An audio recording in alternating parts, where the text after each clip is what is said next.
Bayonetta experience, because I just want, right, Deathspade, you know, obviously it's Midwest, it's not as common as some, but remember that, like, the Midwest loves to travel, right? On and right, you know, right there in region, Deathspade, you know, has experience in this matchup and also has Apollo Kage to practice as well. I'd say maybe not regular, like just like a slight tier below that. No. Uh-oh. Oh no, you're dead. That's it. So if that was not a small testament to the level of practice against the character. Listen, everybody gets one, right? Like, we see Lima do that to enough people in 2024. Everybody gets one. This is like Family Guy. It's like Spider-Man. Everybody gets one. Of course, and the adaptation game of...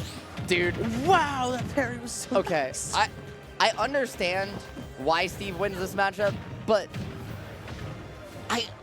I feel like in my head, and I haven't talked to Bayo players, so Bayo players don't murder me, but I feel like this is actually like an okay matchup for her, right? Bats within, Witch Time, so strong against some of Steve's most oppressive tools, and her burst movement is good enough to stay away. The problem, I guess, if you whiff when you land, right, you just have to play so precise.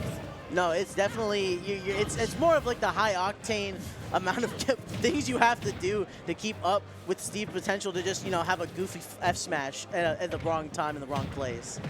Yeah, but listen, this is Smash Bros. That's always been true in some form or fashion. And Bayonetta, well, she's nice with it, just a little bit different, as are Sam's tech skills, right? Setting up that block, utilizing it to its fullest. 154, gonna hold on, get the combo to start to close this gap a little bit. What a huge tech from him. So the forward throw is not going to be enough. Dangerously close to 169%.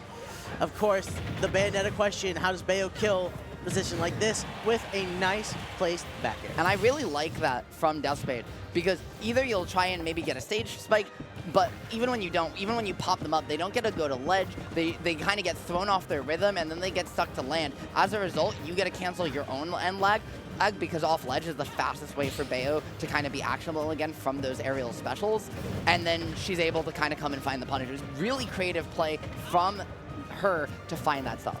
Kind of in that situation though, Sam had a very preemptive try and punish for the slide. Didn't pay off too well. In fact, I think Deathspade might actually get I might be able to close the game out because of it. Yeah, I like the attempt to go low. Deathspade, they're kind of picking high a little bit early. I understand why though, right? That Elytra has so much angle flexibility. Back here, they're going to reset the scenario, and now the resources start to come online. If Sam can hold on, if Sam can find this stock, I mean, he's certainly not out of it yet. No, definitely. There's potential to make the comeback here, but he keeps getting caught into all of these aerial combos. Extension after extension, uses Cart to just buy some time, get some minerals, and oh my goodness. Got the diamond too.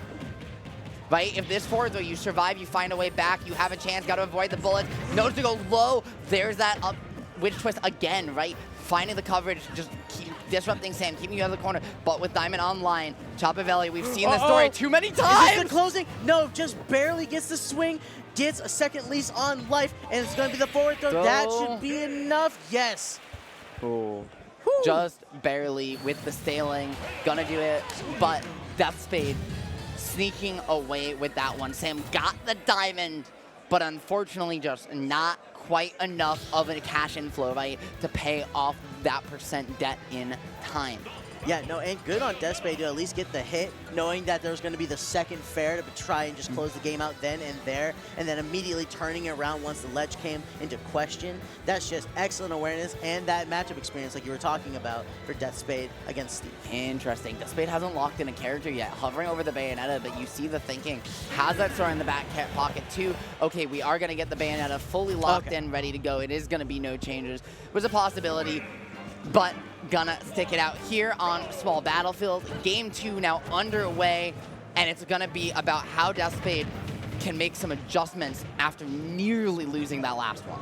Yeah, no, for the most part in the game, in terms of the momentum, is absolutely in Deathspade's favor. It's just like those key moments, like the you can't slip moments. And as we saw, Sam is very much capable of taking advantage of. And yeah, and the reason, right, we frame it as like it's about Deathspade's adjustments, just like gonna find an early stock again. Good patience to then continue the aerial combo to close it out. Was the game 1, right? You had that 0 to death. I was gonna say, well, it's probably not gonna happen again, but Deathspade not even letting me get the world words out saying, honey, hold on, see me roar, and now gonna have another push to the corner. This is huge damage. My goodness. And again, just trying to extend it even further. Does get hit by the minecart on the way back up, but again, you're not having to pay too much of a price. You've taken only 58%. You might be able to close at the second stock here and now. Does get caught from the roll, and now is going to have to find a way back to center, dealing with some blocks. Down tilt, that unfortunately that fire looking like it maybe wanted the pivot to go the other way. It doesn't come out. Could have led to an awkward dislodgement of position, but the TNT not going to find its mark. However, going to put Deathspade on platform. That positioning is enough for Sam to capitalize, get the reset. But those tendrils, the hair reaching out and finding the That's punch. only one block. You can't be doing that. That was an F smash to speak. You just said you are not safe over there. Yeah, don't forget too, right? That's not actually, you know, right? Like it's not, that's such a big hitbox is what I'm trying to say. That even though the priority is not high, it kind of can reach through and find its sauce anyways. There we go. Good way. I've been liking the way Deathspade's been dealing with cart in neutral. Oh no! Oh no! That was 3. That might be just it. Is that? That's it. Oh, absolutely. 2-0 from Deathspade. That was disgusting. That was clinical. That was Demure. That might have been a little demure. demure. Very professional. Very demure. Yeah. I mean, when you're kind of just executing your 0 to deaths like that, we saw what 3 0 to deaths in 2 games. I think